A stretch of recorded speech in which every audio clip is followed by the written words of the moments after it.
Hi friends, welcome to Valparai சமையல். இன்றைக்கி நம்ம என்ன பார்க்க போகிறோம்னு பார்த்தீங்க அப்படின்னா, ரொம்ப சுவையான அடை தோசை எப்படி செய்யலாம் அப்படிங்கிறத தான் இந்த வீடியோவில் நம்ம பார்க்க போகிறோம். வீடியோவை ஸ்கிப் பண்ணாதீங்க, ஃபுல்லாக பாருங்கள், உங்களுக்கு ரொம்ப பயனுள்ளதாகவே இருக்கும். வாங்க ஃப்ரெண்ட்ஸ், வீடியோக்குள்ளே போகலாம். வீடியோக்குள்ளே போகிறதுக்கு முன்னாடி நம்ம சேனலை சப்ஸ்கிரைப் பண்ணாதவங்க சப்ஸ்கிரைப் பண்ணி வச்சுக்கோங்க. கூடவே பெல் ஐக்கானையும் கிளிக் பண்ணிக்கோங்க. அப்போ தான் நான் போடுற வீடியோ உங்களுக்கு உடனுக்குடனே நோட்டிஃபிகேஷனில் கிடைக்கும். வாங்க ஃப்ரெண்ட்ஸ், வீடியோக்குள்ளே போகலாம். ஃப்ரெண்ட்ஸ், இன்றைக்கி அடை தோசை செய்யலான்னு இருக்கோம். அதனால் கீழே போய் ஃப்ரெஷ்ஷாக முருங்கைக்கீரை பறிச்சுட்டு வருவோம். வாங்க.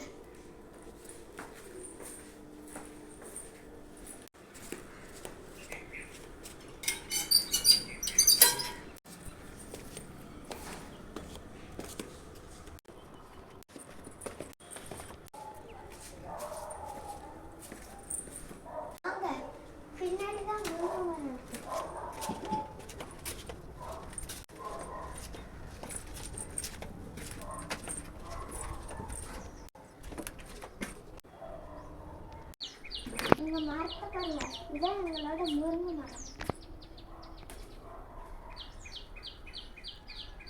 பாப்பா நல்லா இளந்தளிரா கொஞ்சம் பறி.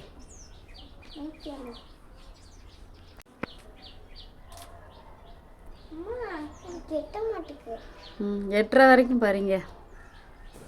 எப்பயுமே நம்ம அடை தோசை செய்யும் பொழுது முருங்கைக்கீரை இளந்தளிராக இருக்கிற கீரையை நம்ம சேர்த்துக்கணும். அப்போ தான் தோசை நல்ல சுவையாக நமக்கு கிடைக்கும்.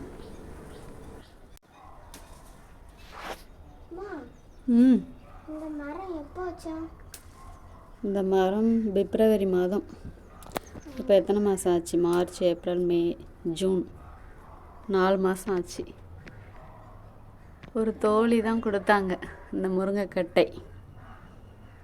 நல்லா சூப்பராக வந்திருக்கு. இந்த காய் எப்போ வருதுன்னு தெரில. பறிச்சாச்சா? போதுமா? ஓகே. இந்த முருங்கை மரம் 4ஆவது மரம் எங்களுக்கு. முருங்கை மரம் வச்சு நல்லா காயெல்லாம் வந்துடும். திடீர்னு ஆடு மாடு இந்த மாதிரி ஏதாவது உள்ளே வந்து சைடில் ஓடி போய் பின்னாடி ஒன்றுமே இல்லாமல் ஆக்கி விட்ரும். என்னாச்சு? மணத்தக்காளியும் இருக்குது, அது ஒரு நாள் ரெடி பண்ணணும். மணத்தக்காளி கீரையும் நல்லா ஃப்ரெஷ்ஷாக இருக்குது. என்ன பரண்டையும் நல்லா இளந்தளிராக இருக்குது.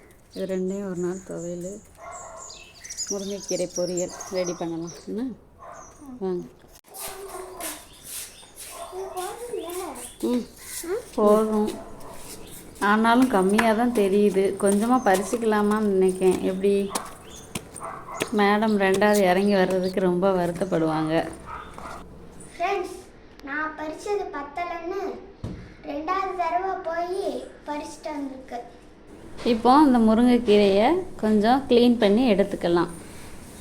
நான் ஒரு 3 ஹவர்ஸ்க்கு முன்னாடியே 1 கிளாஸ் அளவு பச்சரிசி, 1 கிளாஸ் அளவு புழுங்கரிசி, கடலைப்பருப்பு ஒரு அரை டம்ளர் உளுந்து, 1/2 ஸ்பூன் வெந்தயம், இதை நல்லா கழுவி ஊற வச்சு எடுத்து வச்சுருக்கேன். கூடவே நமக்கு காரத்திற்காக வத்தல் ஒரு 5 வத்தல் அதிலே சேர்த்து ஊற வச்சுருக்கேன். நல்லா கழுவியாச்சு. மிக்ஸி ஜாரில் போட்டு ரவை பதத்திற்கு நம்ம அரைச்சி எடுத்துருவோம்.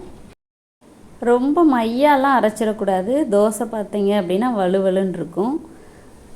அதனால் ரவை பதத்திற்கு அரைச்சா போதும். அரிசி மட்டும் தனியாக நனைய வச்சு இந்த மாதிரி எடுத்து வச்சுருக்கேன் கழுவி. பருப்பு ஐட்டம்லாம் ஒரே இதில் நான் நனைய வச்சுருக்கேன். இது கூடவே நம்ம அரைக்கும் போது ஒரு 2 வெள்ளைப்பூடு, 1 ஸ்பூன் அளவு ஜீரகம் சேர்த்து அரைச்சி எடுத்துக்கலாம். நான் மிக்ஸி ஜாரில் அரைக்கிறதுனால தனித்தனியாக அரைச்சி எடுத்துக்கிறேன். நீங்கள் கிரைண்டரில் கூட அரைச்சி எடுத்துக்கலாம். அப்படி கிரைண்டரில் சேர்த்து அரைக்கும்போது அரிசி பருப்பு எல்லாமே சேர்த்து நீங்கள் மொத்தமாக கலந்து அரைச்சிக்கலாம். நான் மிக்சியிலனால தனித்தனியாக இப்போ அரைச்சி எடுத்தாச்சு. பாருங்கள், அரிசியும் இதே பதத்திற்கு ரவை பதத்திற்கு கொரன்னு இருக்குது மாவு. பாருங்கள், தெரியும் பார்த்தாலே. இந்த அளவு நம்ம அரைச்சா போதுமானதாக இருக்கும். மாவுக்கு தேவையான அளவு உப்பு சேர்த்துக்கலாம். நான் கல் உப்பு சேர்த்துக்கிறேன். கூடவே 1/4 ஸ்பூன் அளவு காயத்தூள் சேர்த்துக்கிறேன். சேர்த்துட்டு இது கூடவே பார்த்திங்கன்னா 10 வெங்காயம், சின்ன வெங்காயம் 10 வெங்காயம் நல்லா உரித்து பொடியாக கட் பண்ணி உள்ளே சேர்த்தாச்சு. முருங்கைக்கீரையுமே நல்லா வாஷ் பண்ணி எடுத்து 2 கைப்பிடி அளவு சேர்த்துருக்கேன். நீங்கள் உங்களுக்கு தேவையான அளவு எவ்வளவோ கூடையோ குறையவோ சேர்த்துக்கலாம். நாங்கள் முருங்கைக்கீரை அதிகமாக சேர்த்துக்குவோம், அதனால் இந்த மாதிரி அளவில் சேர்த்துருக்கேன். இப்போ நல்லா கலந்து விட்டுடலாம். இது கூடவே நீங்கள் விருப்பப்பட்டால் தேங்காயுமே பொடிசாக கட் பண்ணி சேர்த்துக்கலாம். இப்போ நான் தேங்காய் எதுவும் சேர்க்கலை.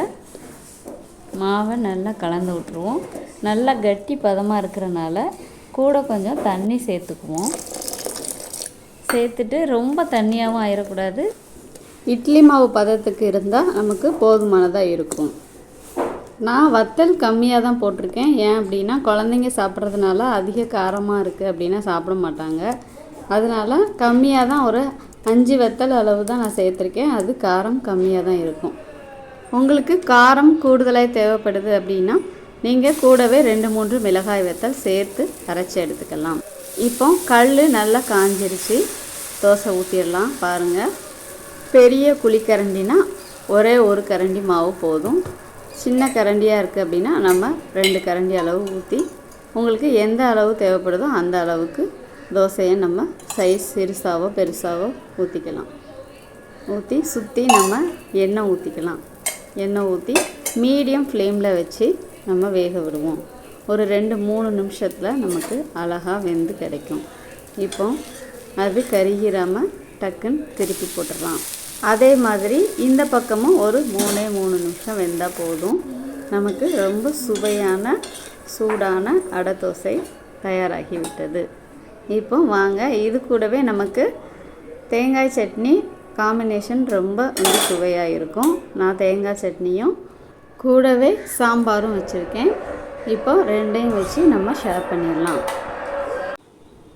பொதுவாகவே நம்ம தோசை அப்படின்னாலே எல்லாருக்கும் சூடாக சாப்பிட்றதுக்கு தான் ரொம்ப பிடிக்கும். அதுலேயும் அடை தோசை சூடாக நம்ம சுட்டோன்னா சாப்பிட்டோம் அப்படின்னா குழந்தைங்க கூடவே ஒரு தோசை வாங்கி சாப்பிடுவாங்க. நீங்களும் கண்டிப்பாக இதே மாதிரி இதே அளவுகளோட உங்கள் வீட்டில் ஒரு நாள் கண்டிப்பாக செஞ்சு பாருங்கள். செஞ்சு பார்த்துட்டு எப்படி இருக்குன்னு சொல்லி கமெண்டில் சொல்லுங்கள். ஃப்ரெண்ட்ஸ், இந்த வீடியோ உங்களுக்கு பிடிச்சிருந்தா உங்களோட ஃப்ரெண்ட்ஸ் அண்ட் ஃபேமிலிக்கு ஷேர் பண்ணுங்கள்.